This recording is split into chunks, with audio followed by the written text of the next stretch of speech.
Angkatlah kepalamu, hatimu memiliki sayap yang besar. Sayapmu itu telah membimbingku dan selalu menyemangatiku. Kamu bisa pergi kemana saja dengan sayap di hatimu itu. Ungkapan tersebut merupakan ungkapan yang diucapkan oleh Jose di durasi 1 jam 19 menit pada anime tersebut. Ungkapan tersebut merupakan sebuah narasi pendek berbentuk fiksi yang diperuntukkan untuk mengasosiasikan cerita kehidupannya pada hal yang mudah untuk dipahami oleh kebanyakan orang, yang mana sepotong narasi tersebut memuat di dalamnya sebuah makna yang mendalam, yaitu tentang arti dari kebebasan yang sebenarnya. Dari hal itu, di sini saya akan mencoba menjelaskan maksud dari ungkapan narasi tersebut. Pertama-tama, kita pahami terlebih dahulu makna kutipan narasi tersebut, yang mana kutipan tersebut memiliki arti kalau kebebasan itu berada di dalam hati kita, di mana kebebasan ini diwakilkan dalam narasi tersebut dengan sebutan sayap yang menjadi simbol dari burung yang dapat terbang bebas kemanapun yang ia mau. Dan di saat ungkapan sayap ini disandingkan dengan hati, maka makna dari sayap atau kebebasan ini mendapatkan bentuk materialistiknya atau bentuk objeknya, yaitu berupa hati yang berada di dalam diri kita, yang mana kata hati ini juga merupakan sebuah simbol dari sebuah perasaan. Jika semua ini kita gabungkan, maka secara singkat ungkapan tersebut menjelaskan kebebasan itu terletak pada hati atau perasaan kita. Sekarang, apakah hal tersebut benar? Untuk membahas ungkapan tersebut, kita bisa kembali kepada penjelasan yang dijelaskan oleh David Hume tentang moralitas. Menurut David Hume, nilai moral tentang baik dan buruk itu bermula dari keadaan manusia yang didesain sedari awal untuk berkapabilitas pada merasakan sebuah emosi atau perasaan. Emosi atau perasaan ini lambat laun akan memengaruhi pola pikir kita dan menjadikannya sebagai landasan awal dalam menilai setiap aktivitas yang ada. Salah satu contoh untuk hal ini adalah di saat kita ingin memiliki tubuh yang sehat.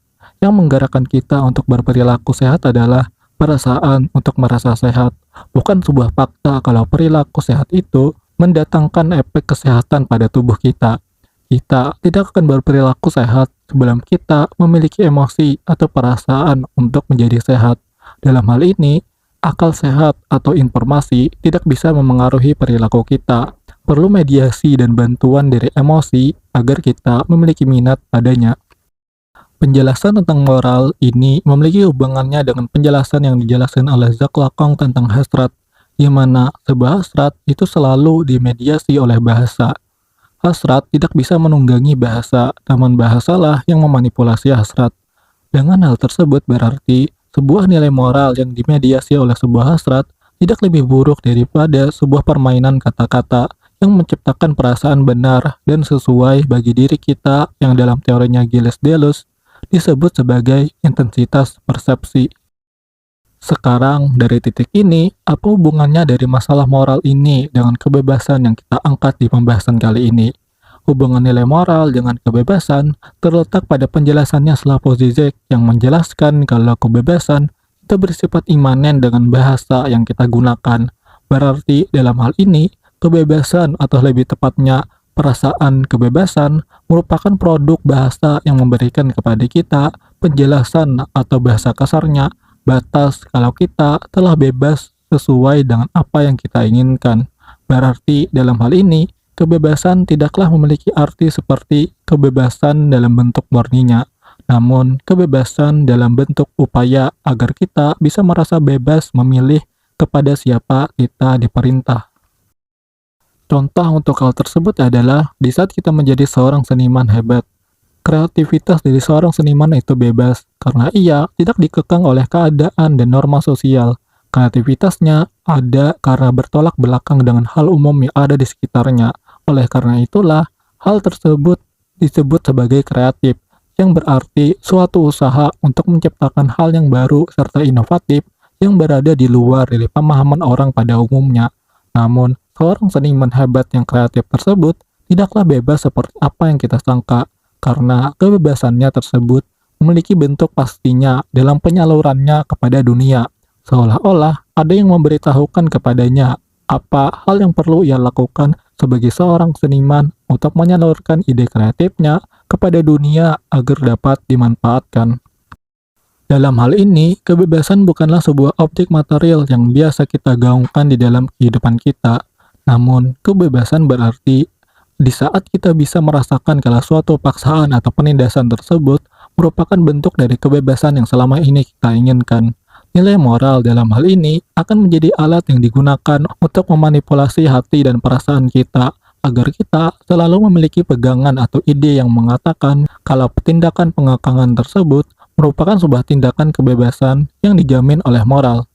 Jika kita kembalikan hal ini kepada ungkapan dari Jose yang telah saya ucapkan sebelumnya, berarti memang benar kalau kebebasan itu berada di kemampuan hati atau perasaan kita untuk menerima dan mengubah hal-hal yang mengekang kehidupan kita tersebut menjadi sebuah hal yang kita inginkan atau dalam bahasa lain menjadi sebuah kebebasan bagi diri kita.